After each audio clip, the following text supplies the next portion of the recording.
मल शुरू से लेके आखिर तक तरावी के अंदर एक दफ़ा पढ़ना या सुनना ये सुन्नत है।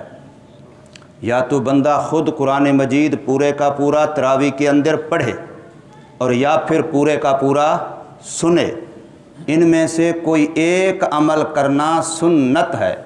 जो बंदा नह मुकम्मल पढ़ता है और नह मुकम्मल तरावी की हालत में सुनता है तो उसकी ये सुन्नत रह जाती है, वो तारे के सुन्नत बन जाता है। आम तौर पर देखा गया कि जब इमाम तरावियाँ पढ़ा रहा होता है तो बहुत सारे सुस्त लोग वो ये ख्याल करते हैं कि रकात तो बड़ी लंबी होनी है, लिहाजा वो पीछे बैठे रहते हैं। जिस वक़्त देखा अब इमाम रकू के करीब पहुंच गया होगा, अब उठ के नियत करके शामिल हो जाते हैं। अब उन्होंने कुरान मजीद को अगरचे पीछे बैठ के सुना लेकिन तरावी की हालत में नहीं सुना, नमाज की हालत में नहीं सुना, इसलिए उनकी यह सुन्नत रह गई है। तो तरावी के अंदर कुरान मजीद पूरे का पूरा पढ़ना या पूरे का पूरा सुनना ये मुस्तकिल एक सुन्नत अमल है। और हदीस पाक के अंदर आता है कि जिस बंदे ने तरावी का एहतिमाम किया उस बंदे के पिछले सारे गुनाह अल्लाह तबारक व तआला मुआफ़ फरमा देते हैं। मन काम रमज़ाना ईमानन व एहतिसाबा गुफ़िर लहू मा तक़द्दम मिन ज़म्बिही। और इससे पता चलता है कि कुरान मजीद असल में वो अज़मत वाली चीज़ है कि जहाँ ये आती है उसको भी चार चांद लगा देती है। कुरान अगर महीनों में से रमज़ान के महीने में आया तो सारे महीनों का सरदार बन गया। कुरान अगर रातों में से लैलतुल क़द्र की रात में आया तो उस रात को सारी रातों से अफजल बना दिया।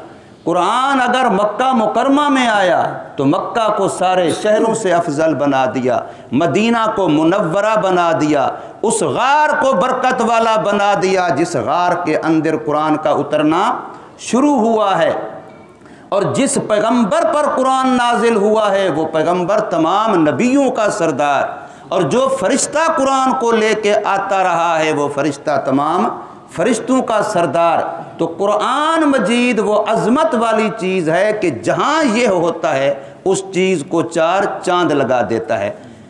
कपड़े का एक टुकड़ा जो कुरान का खिलाफ बन जाता है, कपड़े का वो टुकड़ा जो कुरान की जिल्द में इस्तेमाल हो जाता है, अगरचे वो बज़ाहिर कीमत के लिहाज से कितना मामूली ही क्यों ना हो, लेकिन जब कुरान का हिस्सा बन गया तो वो इतना अज़मत वाला है, इतना शान वाला है कि कोई नेक नमाजी, हाजी, गाजी, मौलवी, मुफ्ती, पीर भी, हत्ता कि कोई वली नबी भी उसको बग़ैर वुज़ू के हाथ नहीं लगा सकता।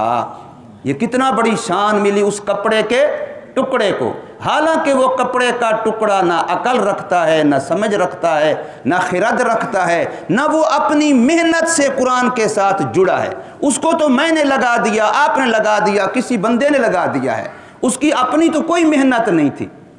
इसी तरीके से गत्ता कुरान के साथ लग जाता है, जो कागज़ कुरान के साथ लग जाता है, कुरान का वरक बन जाता है, उसकी शान कितनी बन जाती है।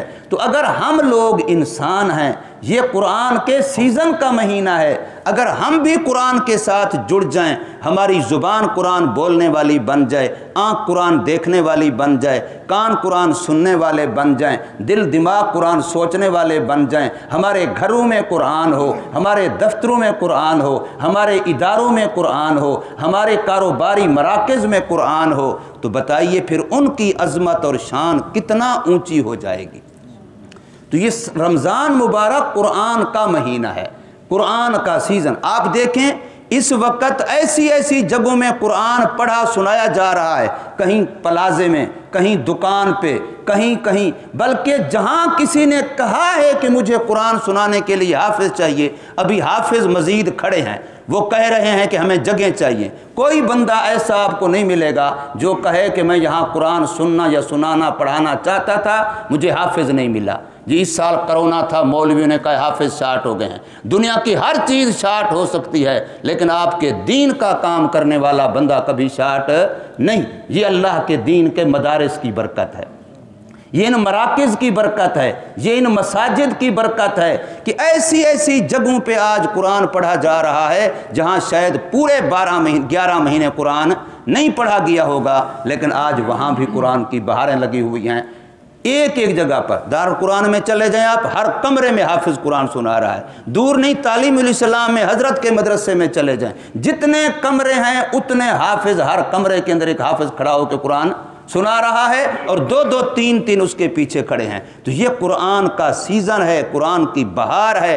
अब इस बहार में जहाँ इतना मूसलाधार बारिश कुरान की बरस रही हो, उसमें अगर मैं महरूम रहूं, कोई हम में से महरूम रहे, तो वो अपनी शूमीय किस्मत का अंदाज़ा तो लगाए कि वो कितना बेचारा किस्मत के लिहाज से खोटा है कि कुरान की ऐसी मूसलाधार बारिश हो रही है और मेरे घर में कुरान फिर भी नहीं पढ़ा जा रहा, नहीं सुना जा रहा। मेरी ज़ुबान, मेरी आँख, मेरे कान कुरान से फिर भी महरूम हैं। अल्लाह तबारक व तआला हमें समझ नसीब फरमाए, अमल की तौफीक दे।